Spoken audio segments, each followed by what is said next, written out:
विश्व बाघ दिवस के अवसर पर मुख्यमंत्री पुष्कर सिंह धामी ने देहरादून में आयोजित एकल उपयोग प्लास्टिक प्रतिबंध के प्रभावी क्रियान्वयन एवं प्रवर्तन विषयक राज्य स्तरीय परामर्श कार्यशाला में भाग लिया।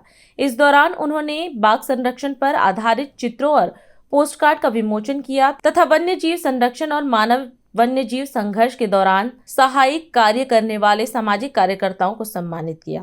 मुख्यमंत्री ने कहा कि यह कार्यशाला केवल पर्यावरण संरक्षण तक सीमित नहीं है, बल्कि आने वाली पीढ़ियों को स्वच्छ, सुरक्षित और बेहतर भविष्य देने का सामूहिक संकल्प है। मैं कहना चाहता हूं भाइयों बहनों कि ये केवल एक आयोजन कार्यशाला का नहीं है, बल्कि हमारी आने वाली पीढ़ियों के लिए हम किस प्रकार का परिवेश देना चाहते हैं, उनको कैसा पर्यावरण देना चाहते हैं, उनको स्वस्थ, सुरक्षित और हरित भविष्य उनका देने का एक सामूहिक संकल्प लेने का भी ये आज की कार्यशाला है।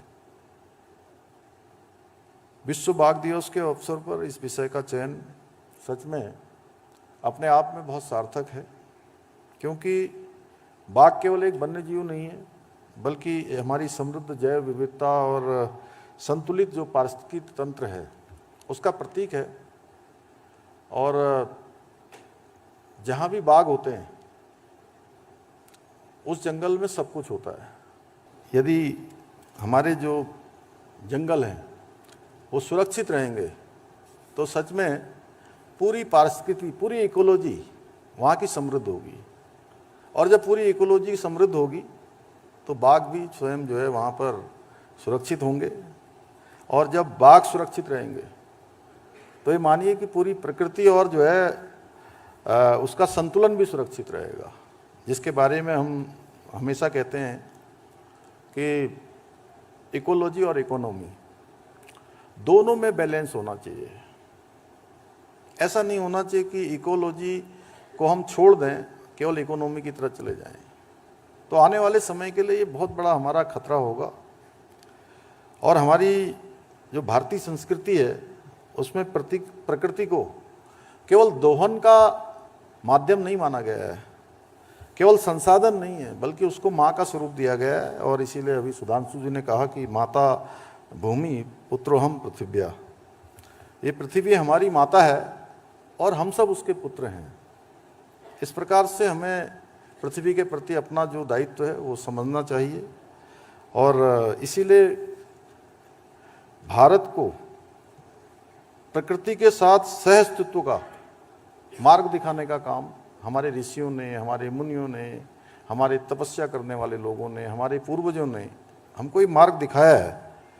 और ये पर्यावरण संरक्षण हमारे लिए कोई नया विचार नहीं है, बल्कि ये हमारी जो सनातन की जीवन शैली है उस जीवन शैली का अभिन्न अंग रहा है।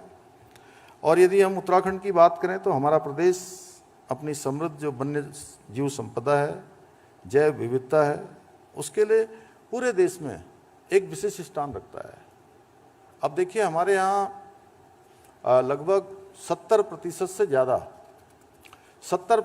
ज़्यादा भूभाग हमारा फॉरेस्ट है। तो इस प्रकार से हमारे राज्य में प्रकृति के द्वारा बहुत बड़ा हमको आशीर्वाद भी है, प्रकृति की धरोहर है जो हमको मिली हुई है। और भाइयों बहनों, आदरणीय प्रधानमंत्री श्री नरेंद्र मोदी जी ने सदैव पर्यावरण संरक्षण को जन आंदोलन बनाने का आह्वान किया है। हमारे राज्य का भी कई बार उन्होंने मन की बात में उल्लेख किया है, स्वच्छता की बात की है। और उन्होंने जो यात्री जो हमारे चार धाम यात्रा पर आते हैं, अभी हमारी कांवड़ यात्रा होने वाली है जिसमें 4-5 करोड़ लोग प्रत्येक वर्ष आते हैं। उसके बाद हमारे यहाँ पर कुंभ का मेला भी प्रस्तावित है। पूर्णागिरी की बड़ी यात्रा होती है जहाँ 25 लाख से ज़्यादा लोग इस वर्ष वहाँ लोगों ने दर्शन किए हैं। हेमकुंड साहब की यात्रा होती है, आदि कैलाश की यात्रा हो रही है, जागेश्वर धाम जा रहे हैं बड़ी संख्या में।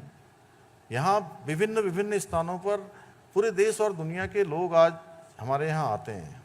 तो इस क्षेत्र में भी एक हमको जो है पूरे देश को, पूरी दुनिया को पर्यावरण संरक्षण की दिशा में सिंगल यूज प्लास्टिक कैसे जो है उस पर प्रतिबंध लगे, कैसे उसका प्रभावी क्रियान्वयन हो, उस दिशा में ये भी हमारे लिए एक आदर्श बनना चाहिए। आदर्श तभी बनेगा जब हम सब मिलकर एक साथ, एक में होकर एक साथ कदम ताल करेंगे।